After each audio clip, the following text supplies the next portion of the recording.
What then remains but well our part to use and keep good humor, still whatever we lose.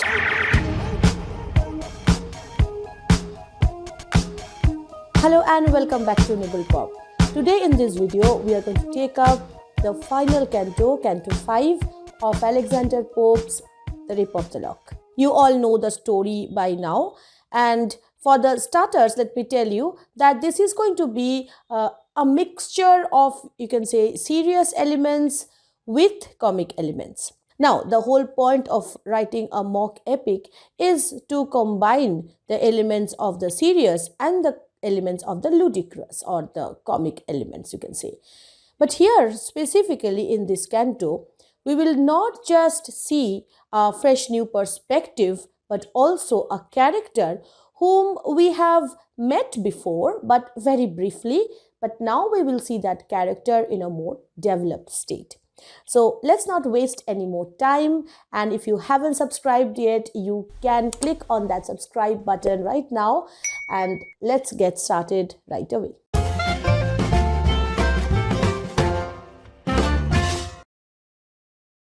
After her lock was cut, Belinda throws a lot of tantrums, and that is because MPhil, the gnome, he goes into the cave of spleen, collects some female bad energy or ill humor and drops them down on her head. We have seen all that there. So, right after Belinda's impassioned speech that, you should have better seized any other hair in my body than my favorite lock, we have a completely different thing going on, and this is the beginning of the fifth canto. She said, "The pitying audience melt in tears, but fate and Jove had stopped the Baron's ears." Again, the style that Pope is adopting here, it is an imitation of epic conventions, epic lines, rather bodily taken from especially Homer's Iliad. This means that no matter what Belinda said, the entire audience, other people present there, they were affected. They were so sad by Belinda's plight. But this had no effect on that Baron. In vain, Thalestris with reproach assails. Thalestris, remember the woman who wanted her beau, Sir Plume, to get back the lock from the Baron, and Thalestris is the person who used a lot of strong words against the Baron, okay, and tried to ask Belinda, why are you tolerating all these things? That is Thalestris. Thalestris with reproach assails, for who can move when fair Belinda fails? So both Belinda and Thalestris, they failed to create any effect on the Baron, and so did Sir Plume. Not half so fixed the Trojan could remain, while Anna begged and Dido raged in vain. Now, this is an allusion, or you can say this is a pointer to the incident where Aeneas, he fell in love with Dido and he was going away. And Dido's sister, that is Anna, she begged the Lord, please don't go. But Aeneas did not listen to her. So this is the same thing that is mentioned here, that the Baron is completely obstinate as Aeneas was, as obdurate as Aeneas was. Then grave Clarissa, another woman, graceful, waved her fan. Silence ensued, and thus the nymph began. Clarissa is someone whom you have already met. Where? Remember the time when the Baron took scissors, a pair of scissors, to cut off Belinda's lock. Who was the woman who supplied those pair of scissors? It was this woman, Clarissa.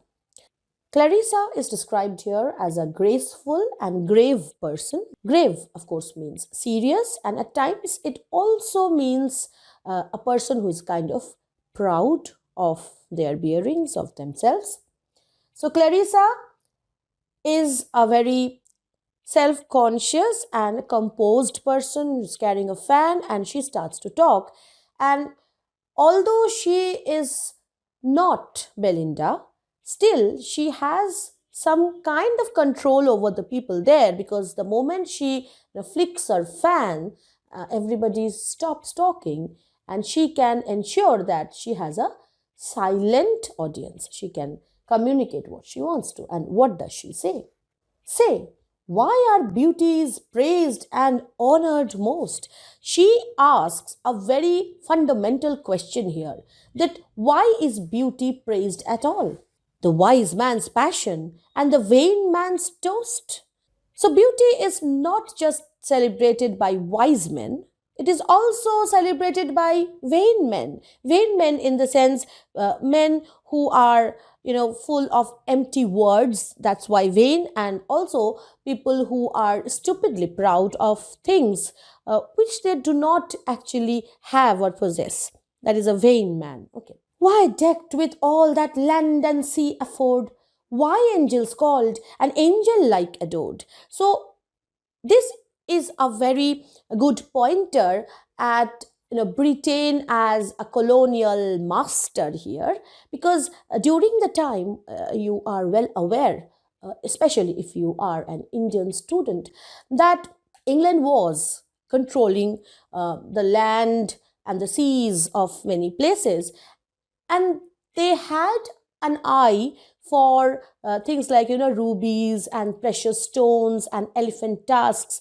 You remember Belinda's dressing table, where the tortoise and the elephant, they united. This means that from all over the world, treasures were collected from different colonies to prepare different ornaments, different cosmetic items to adorn women's beauties. That's why it said, decked with all that land and sea afford. So everything was collected from all over the world to make women more beautiful. And Clarissa is asking, why? What's the whole point of it? Why are women called angels and adored like angels?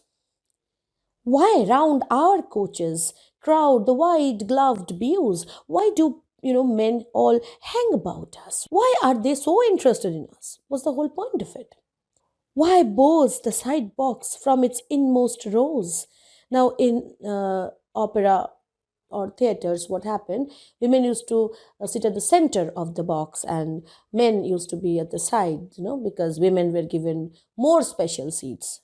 We have these expressions like ladies first, and men show a lot of courtesy towards beautiful women. And Clarissa is asking why. Now, you may notice that there is a lot of why, and whenever any one word is repeated in the beginning of consecutive lines in poems, it's called anaphora. Okay, so here we have anaphora with this word why. And why is anaphora used? Because it gives a kind of emphasis. Clarissa here wants to focus on the reason. And unlike Belinda and unlike Thalestris, Thalestris also asked a lot of questions. For example, why did you use so much makeup if this was to happen? Why did you wear those locks in such torturous rolls on pins and stuff if they were to be clipped off? But she does not answer them. Here, Clarissa is asking a set of questions, and then she goes on to answer them as well. We'll come to that. How vain are all these glories, all our pains. Pains means pains that women undertake, tortures that women undertake to remain beautiful in the eyes of the men. She's referring to those pains. Unless good sense preserve what beauty gains. Beauty gains admirers. When somebody is beautiful, then she or he has a lot of admirers about that person, right?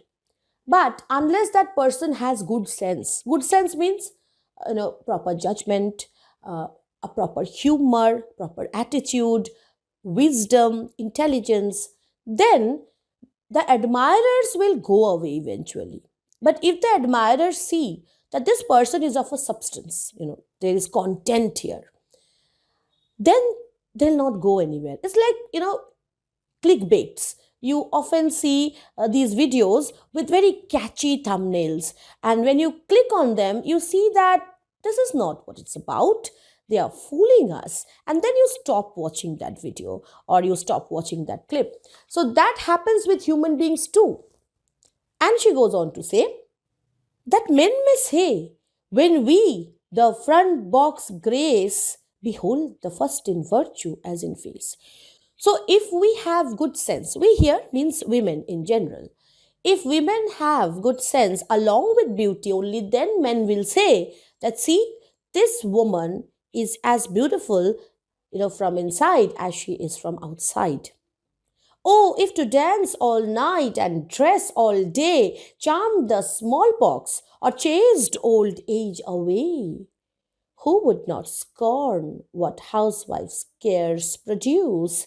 Or who would learn one earthly thing of use? Now, if we could, simply dance and be happy and dress up, and if that would chase away death and disease, then we would not actually do anything useful. We will simply dance and loiter away because that will solve our problems. But when it comes to real life, it is our intelligence, it is our wit that saves us, not our dancing and dressing up. Okay. Now, this is again very interesting because Lord Peter, the character on whom this Brabourne is crafted, Lord Peter had died of smallpox in 1713. Now, that makes it very, poignant, you can say.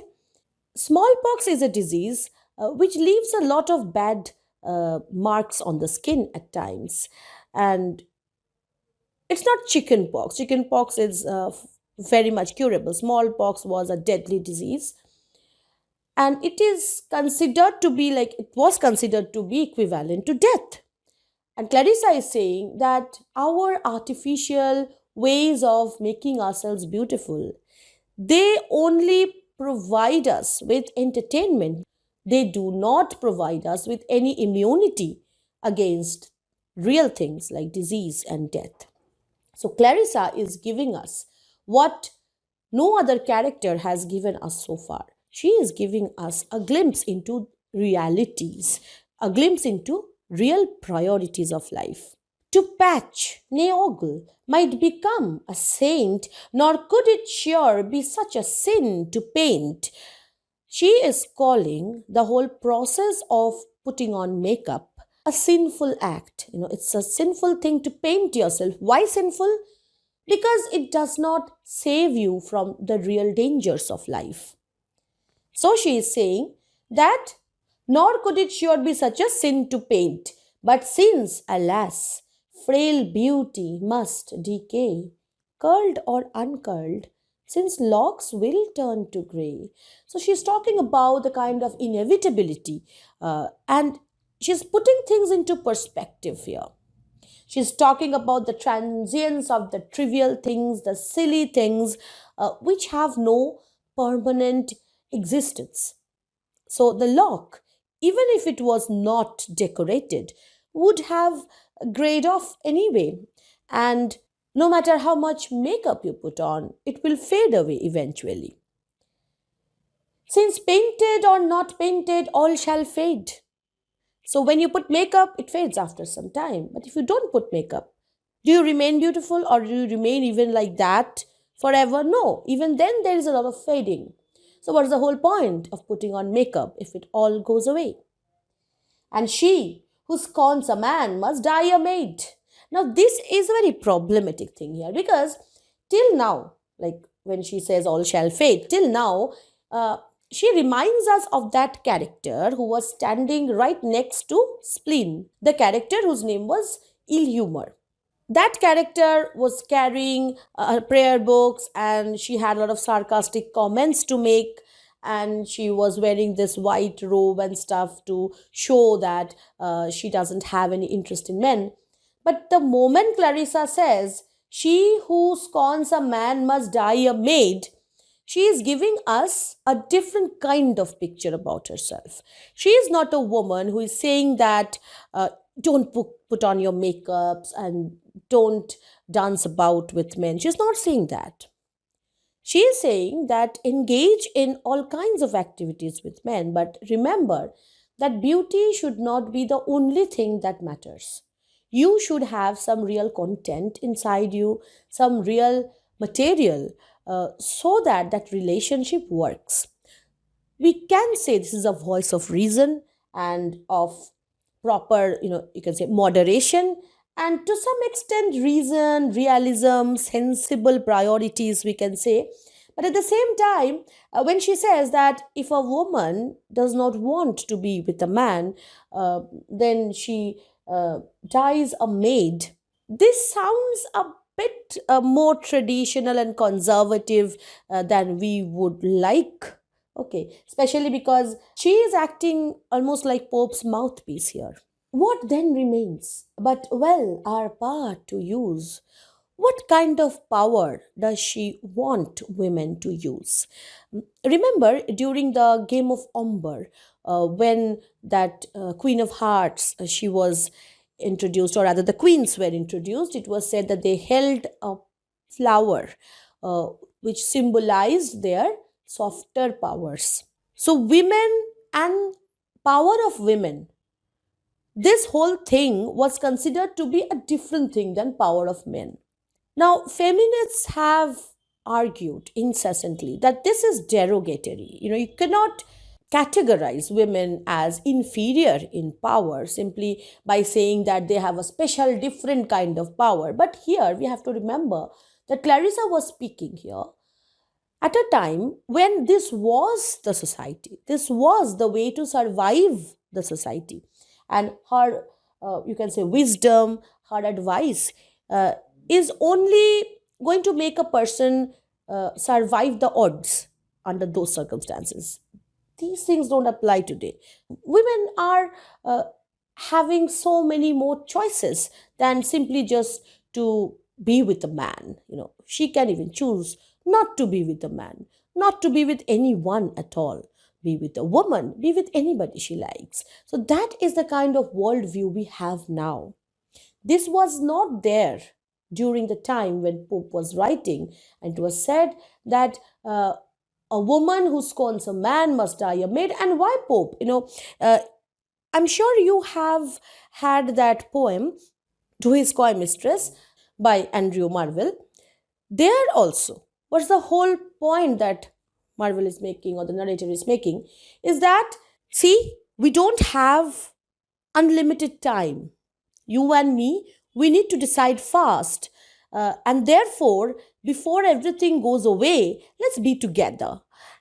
And it is shaped like a proper logical proposition, coming with a whole lot of argument, as if there is a logic to it.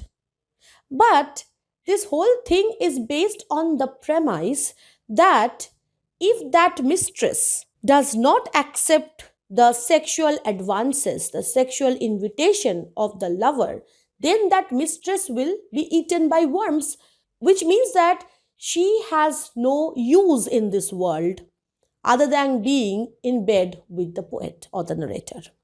So, yes, it is not a favorite poem of the feminists, neither is Clarissa's speech. The same kind of attitude we see here, that women do not have choices.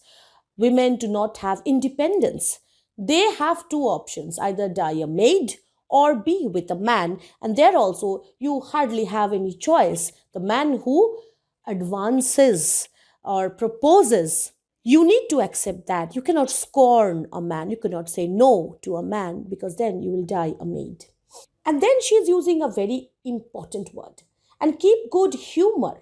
Still, whatever we lose. So, no matter what loss we have, Belinda has lost her lock. People get actually raped, real raped. So, whatever loss there is, we must keep our good humor. We must accept, we must submit. So, these are the kinds of maxims, some kind of gospel that she's preaching here, the gospel of acceptance, submission, things against which feminists have fought so hard, thankfully, so hard till now. So, we see that there are a lot of maxims like utterances, and she accepts a passive acceptance of loss. And she says, and trust me, dear, good humor can prevail. Now, yes, in a condition where your hair is snipped off by a man as a part of a prank, okay, this advice might still work, that there's no point in pushing things too far now. Let's forgive and forget, let's accept the whole thing, let's move on, because hair doesn't matter at the end of the day. It would have, eventually grayed off and fallen. But she's using the expression whatever we lose. She's not saying that and keep good humor still whenever we lose a lock. She is saying we should keep good humor no matter what we lose. No, this is not something I really wholeheartedly accept. Sorry.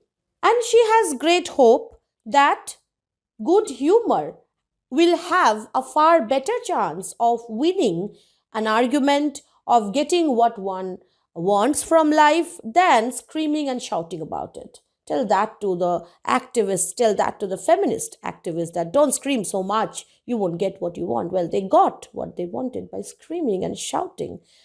Clarissa is definitely not a feminist here. And trust me, dear, good humor can prevail when airs and flights and screams and scolding fail. When women scream and scold and those things don't have any effect on men, beauty is in vain, their pretty eyes may roll. So, when beautiful women they roll their eyes in anger, nothing happens. Charms strike the sight, but merit wins the soul. Oh, that is philosophical, that is deep, fine. But when you say so many bad things before this last good line, uh, well, it kind of dilutes the effect. She is saying that sight, when you look at somebody and you see that person is charming, then the charm strikes your sight. But you are really won by somebody when there is real merit to go with the sight. Okay? So spake the dame. Now, when Belinda spoke something, people all started to feel sad about it and they reacted in a way. Earlier, this expression was used by Pope in Canto 2, that Belinda smiled and all the world was gay, right? So Belinda had this power to transmit a kind of positive vibes, a kind of empathy around herself, and the people who were always around her, they reacted positively to whatever she did or said. But when Clarissa stopped talking, everybody was silent, but this time nobody applauded. So spake the dame. Dame means the woman, but no applause ensued. Belinda frowned. Thalestris called her prude. When we were given the information about the four different kinds of women by the sylph Ariel, remember what he said about the gnome? That the prude women, the grave women, they turned into gnomes after they died. Now, up till now, we have characters like Thalestris and Belinda, and now Clarissa. So, if we just try to analyze these characters uh, and think that what will they transform into after they die, we will have very clear possibilities here. Thalestris is, of course, she is very fiery, okay, and she definitely is going to be turned into a salamander, a termagant, then salamander. Melinda, of course, will become a sylph, nothing else. She's too airy to become something else. Clarissa, on the other hand, she is a very grave person and she is a prude according to other people. And yes, there is a lot of prudishness in the way she speaks wisely, yes, but in a condescending way. And why prude? Because this is not Clarissa trying to give Belinda any feel good about the whole thing. Because earlier, Clarissa was the person who gave the Baron the pair of scissors. Critics feel confused that How can these two be the same person? This person looks pretty wise and seasoned and mature, and that person looks very jealous, envious of Belinda. But then, if you look closely at the words she's saying in her speech, you would realize that what is she saying here? She's saying here that beauty's outward appearance doesn't matter. What matters is what is inside you. She knows that people are attracted by appearances. They do not understand merit. So, normally, when Belinda and herself they are at a place, nobody would even look at her. Belinda will always win. So she has to bring her down. And how can she bring her down to her level or even lower? By attacking something which enhances her appearance. Belinda's merit is, well, quite below average. Like, she hasn't shown any sign of real intelligence so far, other than winning a game of Umber. So, if we see that the person who speaks this out to us, that real worth of a woman is what is inside her and not what is outside, we can understand that this is very natural for her to feel bad about the fact that everybody was giving so much importance to Belinda. And she wanted her to get real. How could she make her real? By somehow attacking her locks, and so she produced those scissors to the Baron. Now that the pair of locks, or the one of them, is gone, and Belinda's apparent beauty, you can say, made up beauty, is questioned now, then she feels more superior because she knows that when it comes to merit, when it comes to real worth, then she surpasses Belinda or anybody in that courthouse, in that drawing room right now.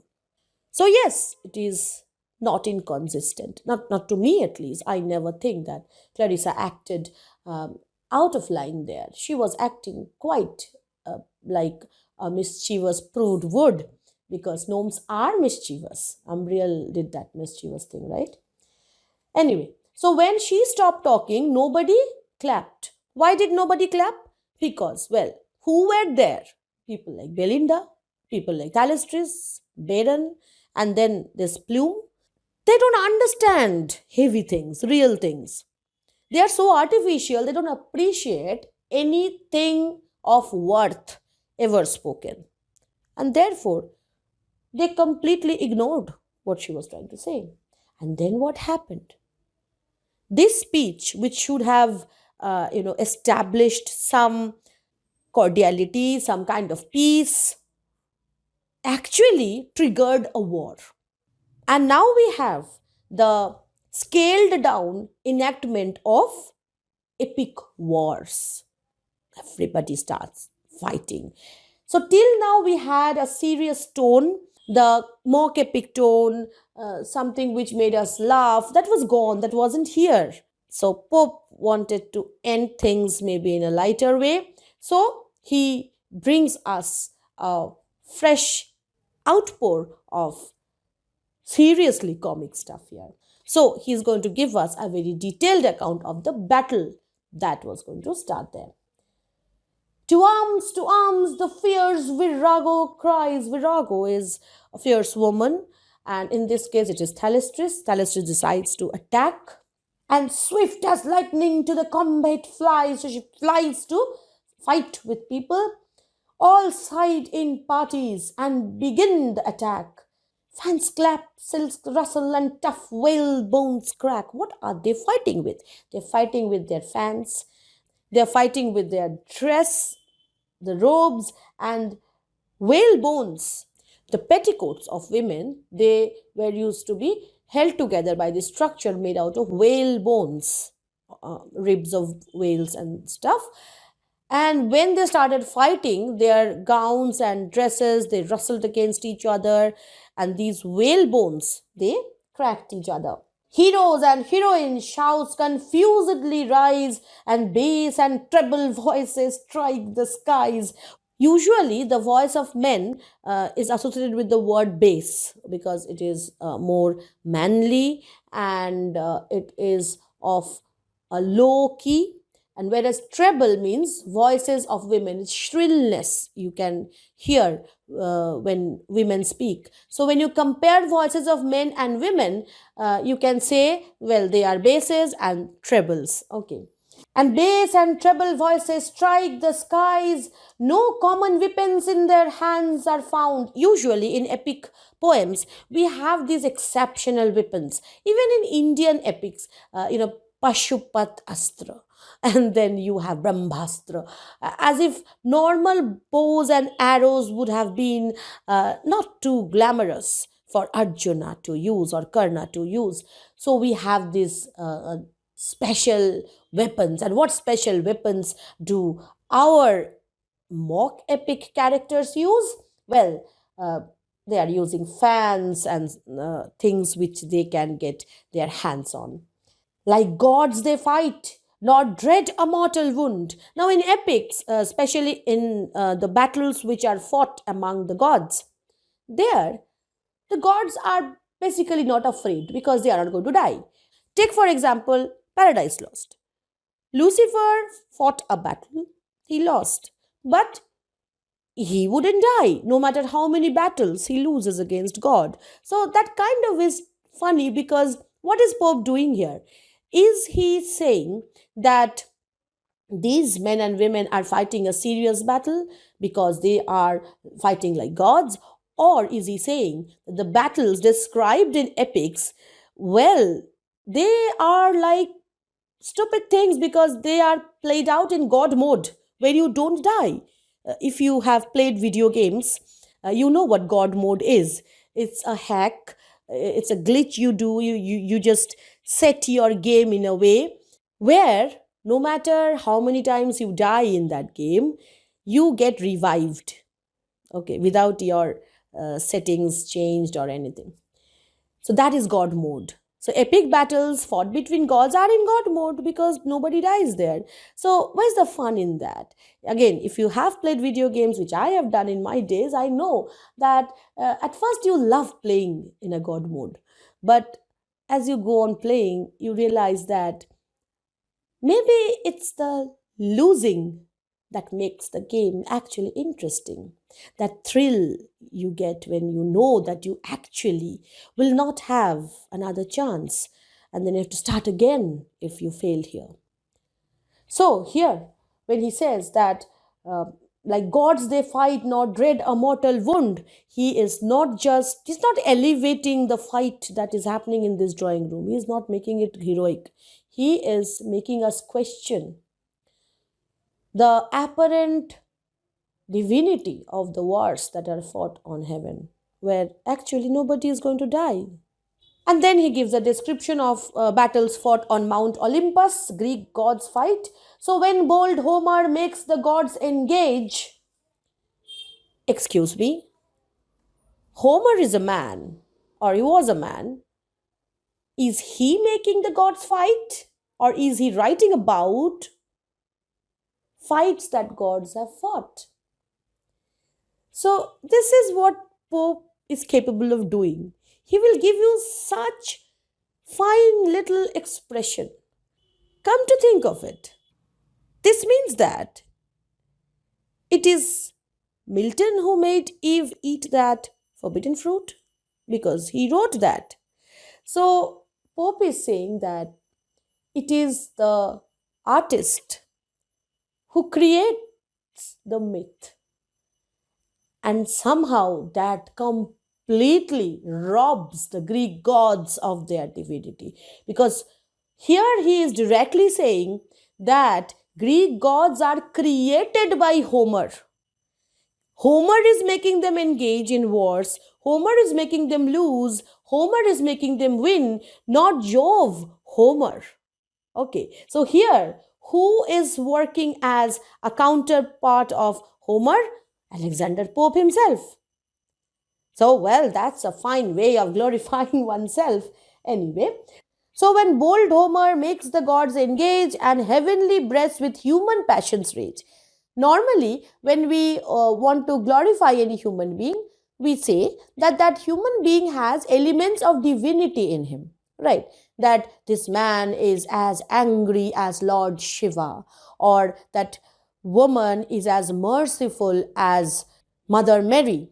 Okay, so this is how we say that there are chunks of gods in us. So we all carry some element of divine expression in us. But here, Pope is saying that heavenly breast with human passions rage, which means that qualities of envy, rage, things which make people fight each other, they are basically human emotions, and even gods can't escape them. And therefore, he makes the gods more like humans instead of making humans more like gods. Against Pallas, Mars, Latona, Hermes arms. And this construction is a tricky one.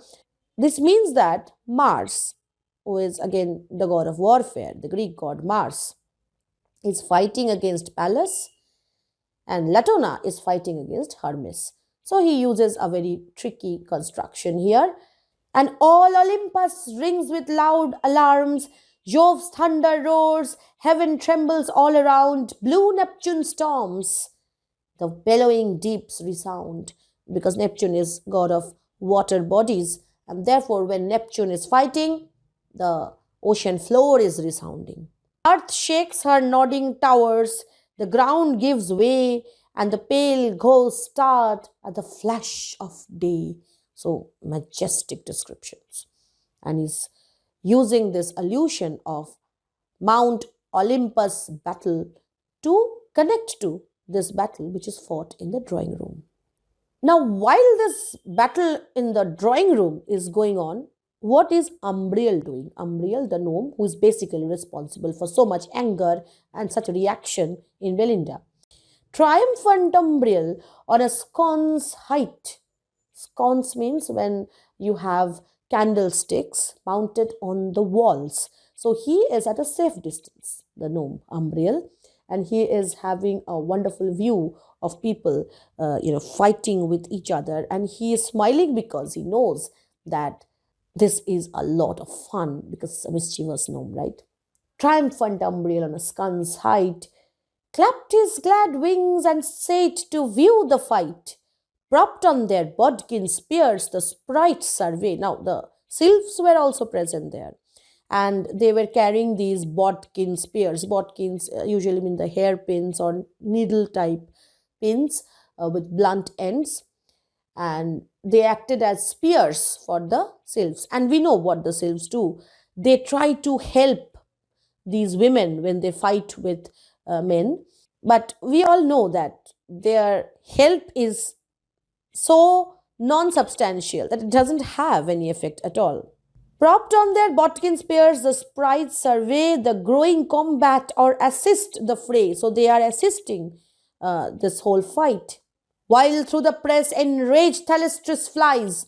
Now, in the description of any epic battle, be it from the Iliad or let's talk about the battles which you know about, the battle in the Mahabharata, Ramayana.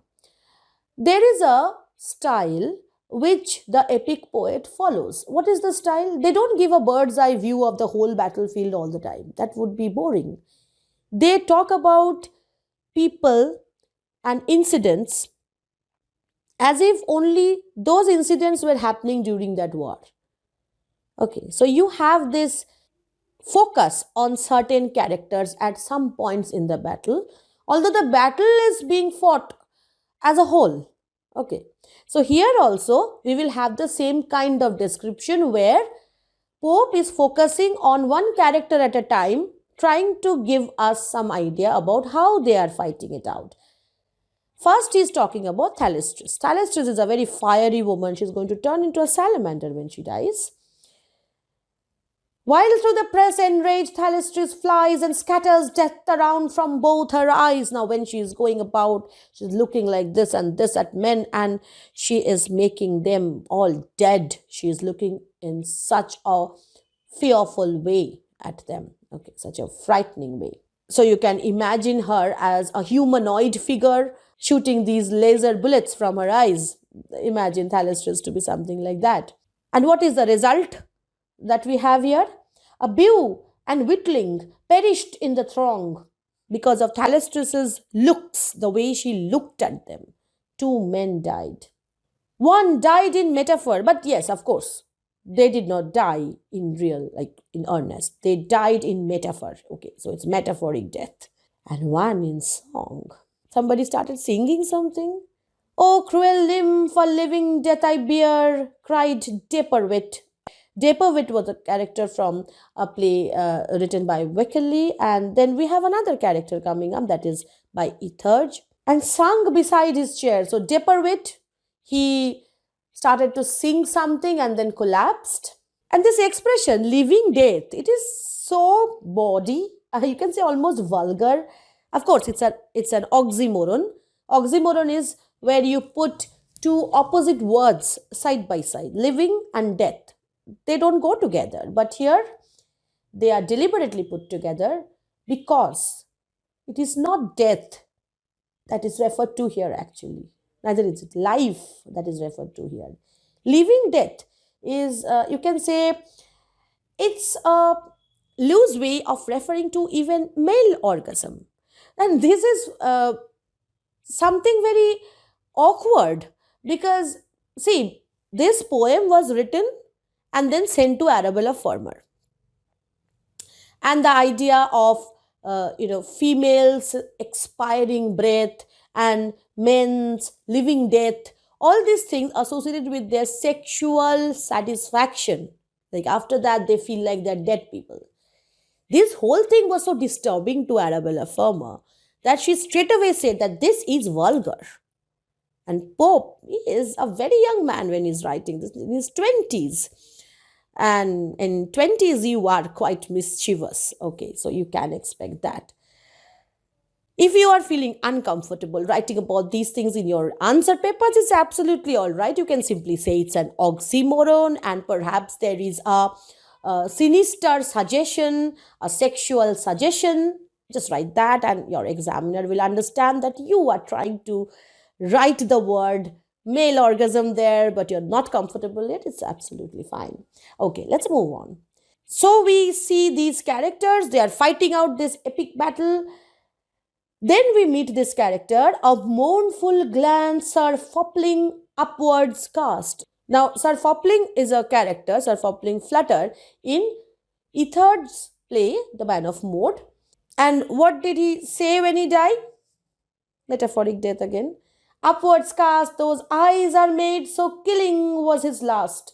Now, this expression, those eyes are made so killing, this is from a very popular opera that used to be there in around 1705. It's called Camilla. So, Coupling Flutter is using words from popular opera so that his fashionable sense is felt by everybody, that okay, he belongs to this high society because he has such good taste. He goes to watch Camilla and he quotes from there. Now we have an allusion to Ovid. Ovid, who wrote Metamorphoses. Now this is not from Metamorphoses. This is from his heroic epistle, Dido to Aeneas.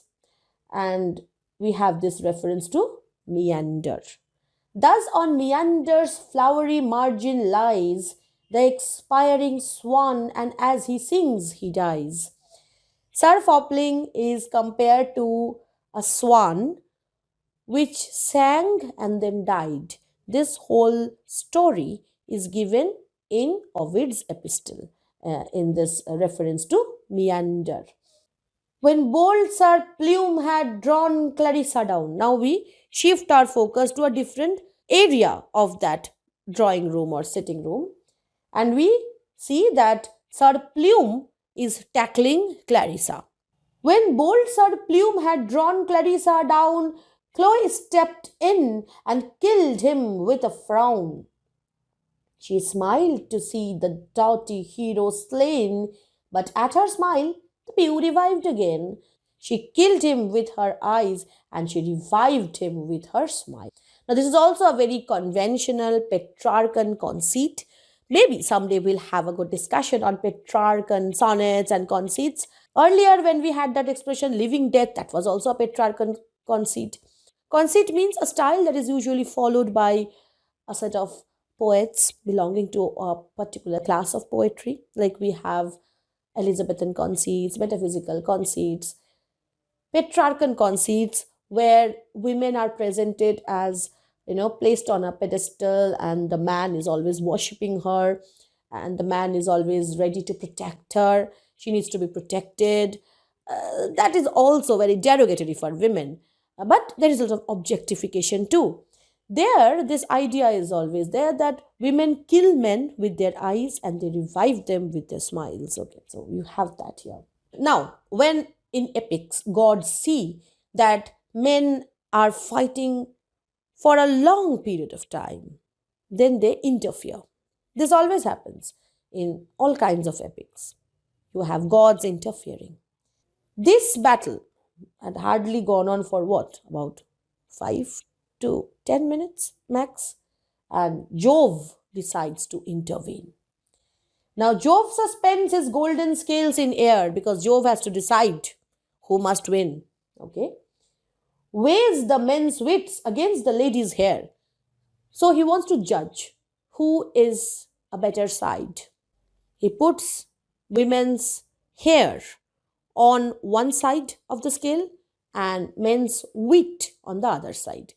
Now, there are so many implications to this, so many meanings to this. On one hand, it means that he places just one lock of Belinda on that scale. Okay, the lady's hair, which is almost nothing. And he puts the entire wit of the Baron on the other scale. And then what happens? Let's see first what judgment is made. The doubtful beam long nods from side to side. What should logically happen? If you put, say, brain and then you put some hair, the brain will go down because the brain is heavy. Or the brain is again like metaphorically connected to wit. Here, what is happening? The beam is doubtful, doesn't know which is heavier. Okay? And then what happens? At length, the wits mount up, the hairs subside. When you have a pair of scales, okay, to measure something, okay, here you're holding it, and one side goes up and one side goes down. So the side which goes down is basically the heavier side. So it has more substance in it. So Belinda's one single lock of hair has more substance than the entire wit of that Baron. So I don't know, like Pope is not actually making fun of Belinda here right now. He's making fun of the Baron whose wits are like so light. But this is what physics will tell you. That's what goes down is the winner, right? But this is the world of the mock epic. Here, what goes up is the winner because it's going up and that is going down. And well, to stupid people, whatever goes down is losing. Well, that person doesn't realize that when you are measuring something on scales, what is going down is actually winning. Now, when Jove decides the fate through his scales, the fact that the hair has gone down means Belinda will lose the battle because she has gone down. And that means she will never get her lock back. But this Baron's wit has gone up. From the point of view of physics, it means he has lost. From the point of view of poetry, going up means he has won. So since he has neither lost nor won, he will also not get the lock. But what happens right after this? See, fierce Belinda on the Baron flies. Now we come to the climax of the fight. This whole thing is building up. And finally we have the hero and the villain face to face. Fierce Belinda on the Baron flies with more than usual lightning in her eyes. In the first canto, where Belinda was dressing up, she was using these eye makeup products. And an expression was used there by Pope that there was a more keener lightning in her eyes. Now, when we were reading Canto 1, especially in the last part where Belinda was getting all decked up to get out and about, you remember we talked about the way she was pouring drops of belladonna in her eyes and putting on some eye makeup. I'll just read to you those lines just to refresh your memories. And keener lightnings quicken in her eyes. So that was the expression used here. Sees by degrees a purer blush arise, and keener lightnings quicken in her eyes.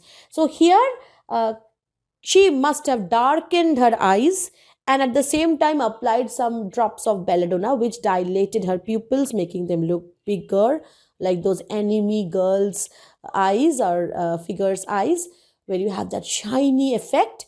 That same thing is seen here when Pope says she has more than usual lightning in her eyes. So it is also very artificial, made up.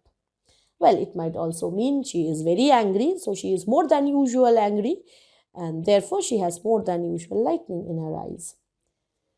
Nor feared the chief the unequal fight to try, who sought no more than on his foe to die. A few seconds back, Jove had weighed their merits for Belinda.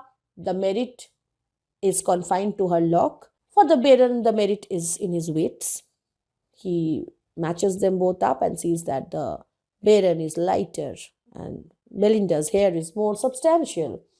So Belinda is called unequal or more powerful here, who sought no more than on his foe to die. Again, a very problematic expression here. The Baron wanted to die on his foe. Again, if you take the word die literally, it doesn't make sense.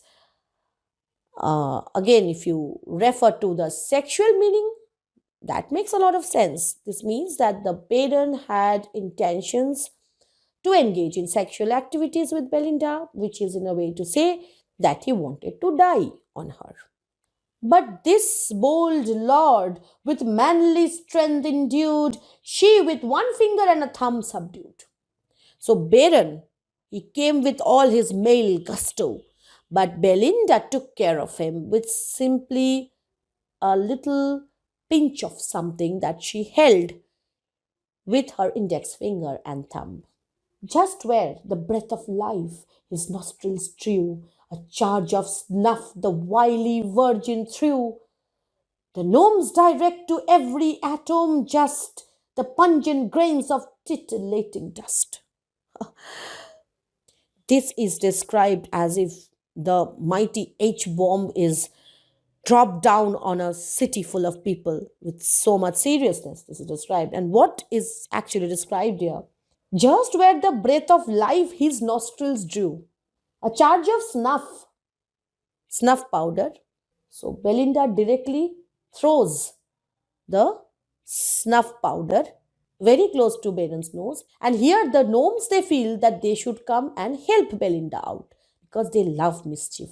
So what they do, they try to drive into his nostril every atom of that scattered dust of tobacco. Okay, and what is the effect that it has on the Baron?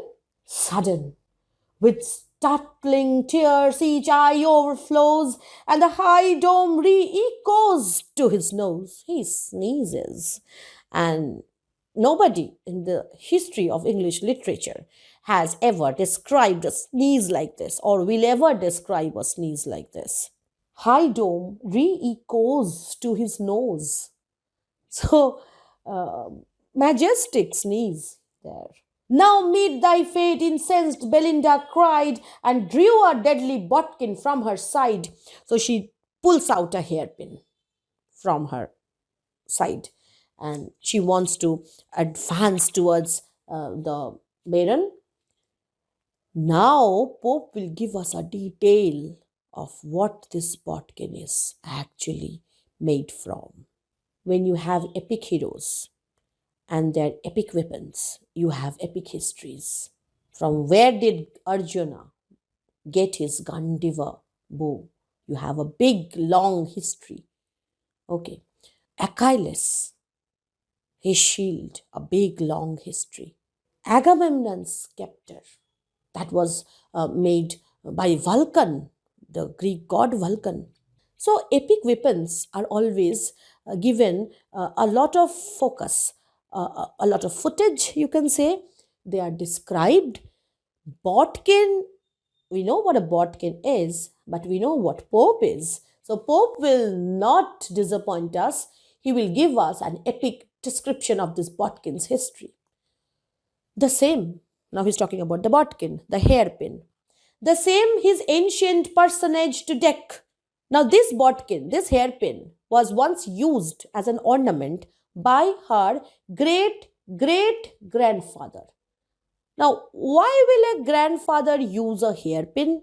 Well, it was not a hairpin then, it was something else then. He wore about his neck in three seal rings. So it was used as a signet rings. He used to seal documents with the help of those seals. So this was made of metal and he wore it as seal rings, which then he died, that person. After that, after melted down, formed a vast buckle for his widow's gown. Now, after this man died, this seal, it was melted down and it was reshaped into a buckle, something which holds a gown. And what a change, what a transformation. Then what happened? Her infant granddame's whistle next it grew. So who wore it as a buckle? Her great great grandmother. Then it was again melted down and turned into a baby's toy whistle. And this was used by Belinda's grandmother. And then the bell she gingled and the whistle blew. So I was talking about the child who was Belinda's grandmother. Then in a bodkin graced her mother's hairs. So then later on that whistle was again melted down and this time turned into a bodkin. And this bodkin was used as a hairpin by Belinda's mother, which long she wore and now Belinda wears. So this has come down the path of history as a family heirloom, as a family traditional valuable object.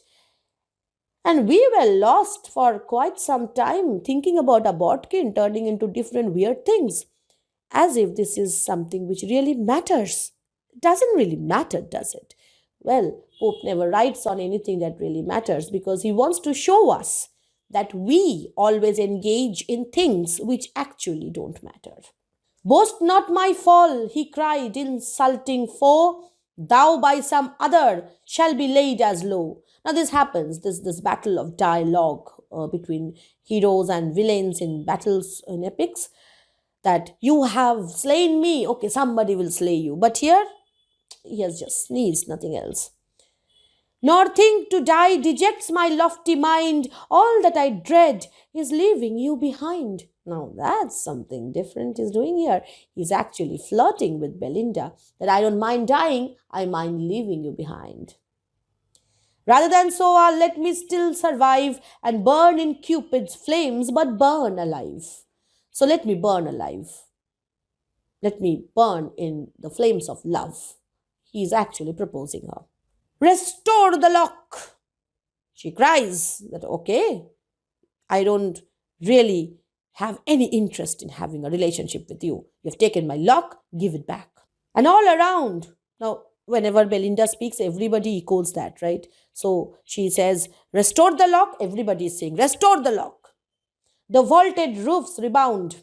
Not fierce Othello in so loud a strain rode for the handkerchief that caused his pain. Now, neoclassical people, they were not very happy about the way Othello reacted with his handkerchief and all. And they thought that it was too much over the top, unnecessary almost. So Pope is again taking a hit at Othello. He's not even leaving Shakespeare, you see.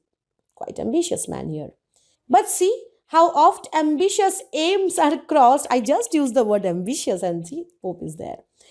And see how oft ambitious aims are crossed and chiefs contend till all the prize is lost. The problem with the situation is that they were fighting over that lock And now, suddenly, when Belinda realizes that she wants that back, the lock has completely vanished. The lock, obtained with guilt and kept with pain, in every place he sought but sought in vain, fruitlessly. Nobody found where the lock was. With such a prize, no mortal must be blessed. So heaven decrees, with heaven who can contest? So Belinda's lock is something divine, and human beings shouldn't be given so great a prize. Some thought it mounted to the lunar sphere. When you look at the moon, you see those shades. Imaginative people can actually detect a face on the moon. Some people think that there's a lock of hair on the moon. So there is a shade in the moon which looks like a lock of hair. So some people might think that Belinda's lock is up there in the moon. Since all things lost on earth are treasured there, and in lunar sphere, sphere of the moon, everything that is lost on earth is taken there. And then Pope gives us a catalogue of things, a list of things which we lose on earth, and a very interesting list. Heroes' wits are kept in ponderous vases because on this earth, heroes basically have no wits at all. And views in snuff boxes and tweezer cases. So, Bewes's wits, which is even more non existent. Okay, intelligence of people like Sir Fopling or people like Sir Plume, their wits are kept in snuff boxes. So heroes' wits are huge things. They are kept in ponderous vessels, big vessels. But when it comes to views, these fashionable young men of modern society, their intelligence is so small that you can accommodate them even in small little snuff boxes and tweezer cases. There are even small things that contain tweezers to pluck out white hair. There, what are the other things that are kept in lunar sphere? They are broken vows. When you break a promise on earth, that promise is taken to the lunar sphere because it is lost. And deathbed arms are found. So he's talking about things which point at the hypocrisy of people. Somebody is dying and there are people around him giving him the feeling that we all love you, but that's not actually what happens. And here, deathbed arms are found and lovers' hearts with ends of ribbon bound. Lovers, they lose their hearts like when they see each other and they say, "You have taken my heart away, I have lost my heart."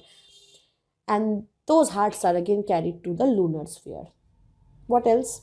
Courtiers' promises, sick man's prayers, smiles of harlots, prostitutes. When they smile, they are not real smiles. So they are taken away to the lunar sphere.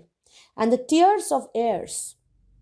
When a person dies and there is an heir, a person who gets his property, they weep, but those tears are not real tears because they are basically happy, actually happy that that rich uncle has died. Now I'll get my property. So, heirs' tears mean something which should be taken away to the lunar sphere because those are not real things. They are actually lost. Cages for gnats and chains to yoke a flea, things which are actually useless, you see. Dried butterflies and tombs of casuistry. So, all unnecessary stuff, they are taken to the lunar sphere. So, that means Belinda's lock is unnecessary stuff. People are equating Belinda's lock with things like courtiers' promises, smiles of harlots. That is not glorification. It might sound like, ooh, her hair is on the moon. But look at the words that follow, and you will see that it is actually something which is humiliating her when her hair is taken to the same lunar sphere. But trust the muse, she saw it upward rise, though marked by none but quick poetic eyes. John Carroll was the muse whom Pope mentioned in the first canto, like when he started this. But he is saying she. Well, Belinda was also kind of muse for him. So maybe he is talking about Belinda here. She saw that her lock was getting lifted up. She was pretty imaginative, it seems.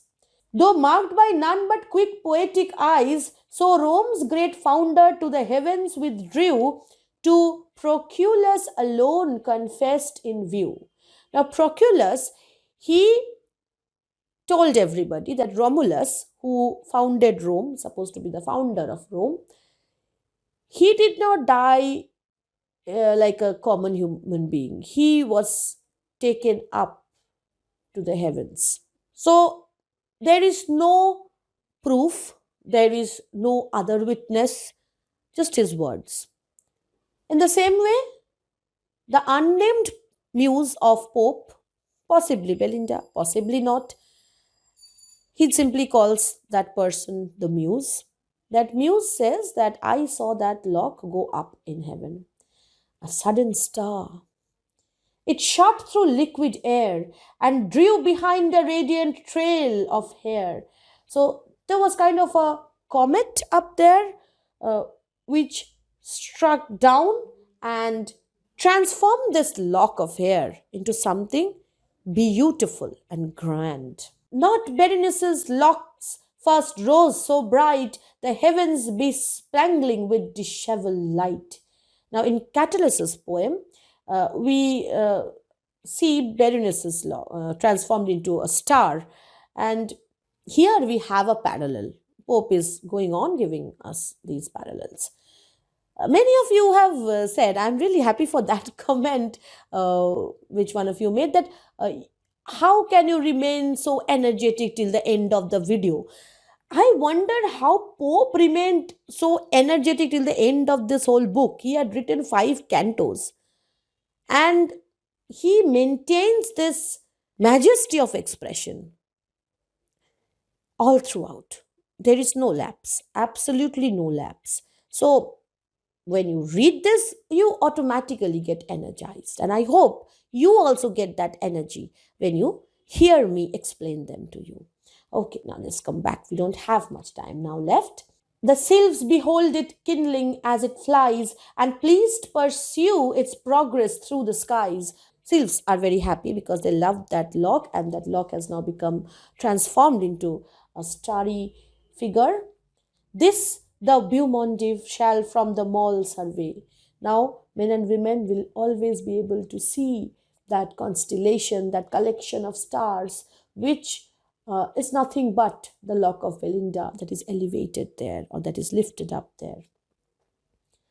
And then he gives a description of the common park area where high society people they gather, they go for chit chat, they go for dates, and that's a beautiful place he describes there, common place. And hail with music its propitious ray, this the blessed lover shall for Venus take. So if a lover is looking at the sky, usually the lovers they look for the star Venus, mainly because Venus is supposed to be a bright star. It's not a star, it's a planet, but we call it a star, and we also associate it with love. Okay, so lovers are associated with Venus. But Belinda's lock is so lovely and so bright that often people will confuse her lock as the Venus and send up vows from Rosamunda's lake. So, from that lake, lovers would look up, they would see Belinda's lock transformed to a star, they would think it is Venus, and they would say all their vows and their promises. Okay, very ritualistic. This partridge soon shall view in cloudless skies when next he looks through Galileo's eyes. Now, right when we were thinking that, okay, Pope is turning this whole thing into such a romantic thing, he will take you away from it. Trust me on this. And he mentions the word partridge. Partridge was a ridiculous astrologer, stargazer who used to make these funny predictions. Swift, in his satire, he ridiculed this astrologer And in one of the satires, he made this partridge predict the death of Pope, even. So it was quite personal for Pope. And he said that Partridge will also view this lock of hair through Galileo's eyes, Galileo's telescopes. Galileo was the person who modified that telescope thing. And hence the egregious wizard shall foredoom. And after seeing that lock of hair, this stupid astrologer will predict things of historical importance. The fate of Louis and the fall of Rome. Now, it might sound majestic. Now, the moment you associate this whole idea of prophecy with Partridge, you would understand that Pope is actually making fun of Partridge, making fun of predictions, and it was quite natural because Pope was a logical man with a very strong faith in the power of science. And then he gives a conclusion. And personally, I love this conclusion. This conclusion is sobering and this conclusion is very significant. What does he say? Then cease, bright nymph, your lock has turned into a star. So stop, don't fight anymore. Cease, bright nymph, to mourn thy ravished hair, which adds new glory to the shining sphere. So, shining sphere means the universe. Not all the tresses that fair head can boast shall draw such envy as the lock you lost. So, this is ironic because so many women were around the time when Belinda was there. I mean, when Arabella Fermor was there.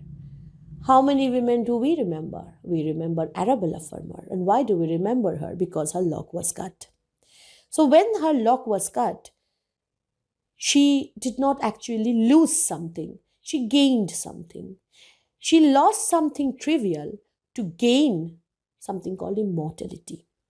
An impossibility, if you look at it that way. Arabella Fermor, what could her accomplishment have been otherwise? Would we have even known about her, about people like her, if this incident hadn't taken place? So, this loss is basically a huge leap for her, a giant leap for her to achieve immortality. It's again, I keep on repeating those lines in so many videos. I know I sound repetitive, but it's like that, so long can men read this, you will be alive. That expression from Shakespeare, so long as eyes can see. When Clarissa was giving her speech, she had established that losing a lock is a trivial thing. Losing real things and thinking about real things, that should be given focus in life. This was Clarissa's point of view. When she was talking about the fact that the makeup, this all fades away, and even if you don't put makeup, even then you will grow old and your beauty will fade away. So she's saying that Belinda has not lost a battle today. She might have lost her lock today, but she hasn't been defeated yet. She will be defeated when she will become old. This was Clarissa's argument. And that's why she is saying that he who scorns a man must die a maid. But what happens here is that, no, Belinda will not be defeated even when she grows old because Pope has immortalized her. She might think that she has lost something today. This has been a great loss for her, but this is the moment for which she would be granted that immortality, and that being on the sky as a star is such a beautiful parallel, such a beautiful metaphor for poetic immortality. Because what is poetry if not a sky full of stars where we gaze and we talk, we discuss, we comment, and we realize that things which are durable, things which remain in the lunar sphere, are the things which finally matter in lives. And things which we think we have lost are the things that might make us winners someday. So don't fret yourself if you lose a mark or two sometimes. Don't fret yourself if you lose your favorite mobile phone, or if you lose a friend even. Who knows how fate will work itself out, how that single event might be the defining moment for you. So that was all for today, and I'm really very grateful to all of you. I have completed this whole book only because of your encouragement and your constant requests.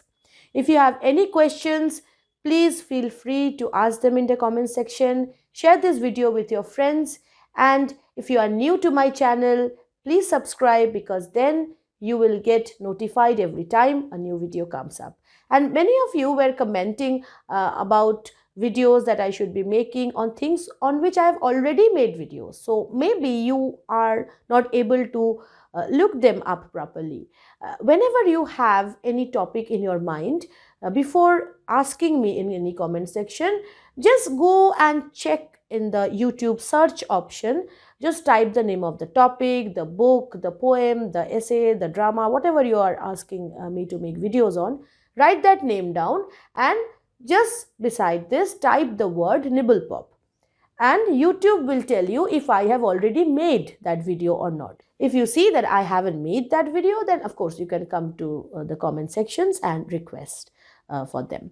So see you all next week with a new video, maybe a new series, or maybe a short poem or two. So till then, this is Monami Mukherjee signing off. Stay happy, stay subscribed.